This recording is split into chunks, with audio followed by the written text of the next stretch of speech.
নমস্কার। বাচ্চা জন্মাবার পরে 6 থেকে 7 মাসেই মোটামুটি নিচের পাটিতে সামনের দিকে প্রথম দাঁত আসতে শুরু করে। কিছু কিছু ক্ষেত্রে তার ব্যতিক্রম হয়। কি ব্যতিক্রম? বাচ্চা অনেক সময় দাঁত নিয়ে জন্মায়, সেটিকে আমরা নেটাল টিথ বলি। আবার কোনো কোনো ক্ষেত্রে বাচ্চার জন্মের 30 দিনের মধ্যেই মূলত নিচের পাটিতে সামনের দিকে দাঁতের আবির্ভাব ঘটে, সেটিকে আমরা নিওনেটাল টিথ বলি। বেশিরভাগ ক্ষেত্রেই এই দাঁতটি হয় খুব লুজ হয়, নয় ফার্ম হয়। যদি দাঁতটি খুব ফার্ম এবং শার্প হয়, তাহলে মা এবং বাচ্চা দুজনেই যে সমস্যার সম্মুখীন হন তা হলো, বাচ্চা ওই দাঁত দিয়ে ওপরের মাড়ি, জিভ বা মুখের বিভিন্ন অংশ কেটে ফেলতে পারে। আবার যেই মা বুকে দুধ পান করাচ্ছেন, দুধ পান করানোর সময় ব্রেস্টের নিপলসে কেটে যায়, ক্ষতর সৃষ্টি হয়, যা কিন্তু অত্যন্ত পেইনফুল হয়। যদি দাঁতটি ফার্ম এবং শার্প হয়, সেক্ষেত্রে আমরা তাকে স্মুথ করে দিই।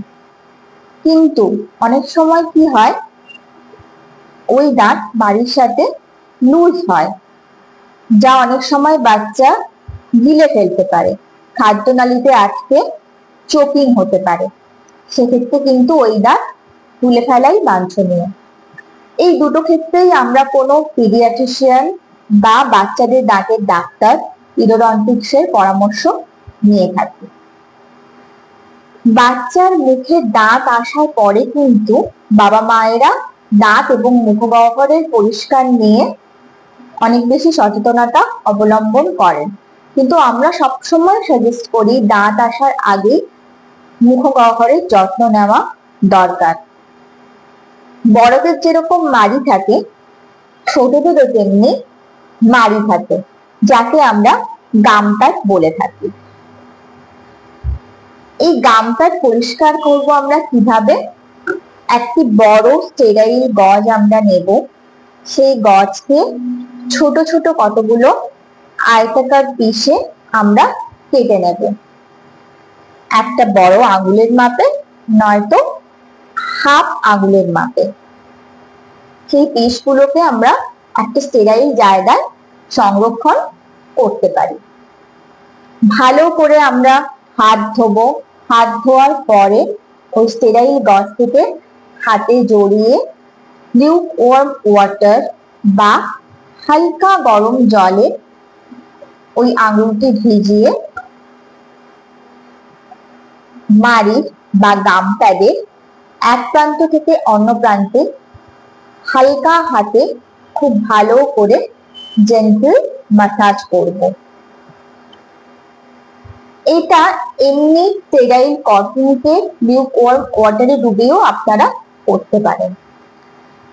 শুধু কি গাম প্যাড না, আমরা জিভ এবং মুখের বিভিন্ন অংশে পরিষ্কার অবশ্যই করব, কারণ যেহেতু বাচ্চারা মায়ের দুধ বা মায়ের দুধের বিকল্প হিসেবে কোনো মিল্ক প্রোডাক্ট খাচ্ছে, কাজেই মুখগহ্বর যদি আমরা পরিষ্কার না করি, তাহলে কিন্তু ফাঙ্গাল ইনফেকশন হওয়ার সম্ভাবনা বেড়ে যায়, যাকে আমরা ওরাল থ্রাশ বলি।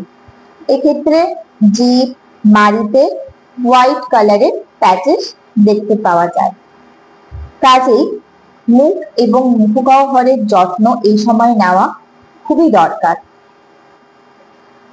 বাচ্চার যখন দাঁত আসা শুরু হয়, অর্থাৎ 6-7 মাসে, তখন মাড়ির ওই জায়গাটি ফুলে যায়, লাল হয়ে যায় এবং বাচ্চা ব্যথা অনুভব করে, সবসময় ইরিটেট হয়ে থাকে। এই সময় কিন্তু লালা নিঃসরণও অনেকখানি বেড়ে যায়। হাতের কাছে বাচ্চা যাই পায় তাই দুটো মাড়ি দিয়ে শক্ত করে চিবিয়ে ধরে রাখতে চায়, তাতে খানিকটা রিলিফ ফিল করে। কিন্তু সমস্যা যেটা হয়, নোংরা জিনিস যদি বাচ্চা মুখে কোনো কারণে দিয়ে দেয় এই সময়, তাহলে তার থেকে কিন্তু পেটের ইনফেকশনও হতে পারে। কাজে এই সময় আমরা কিছু কিছু টুইন ডিভাইস পাওয়া যায় যেটাকে স্টেরাইল করে বাচ্চাকে দিতে পারি।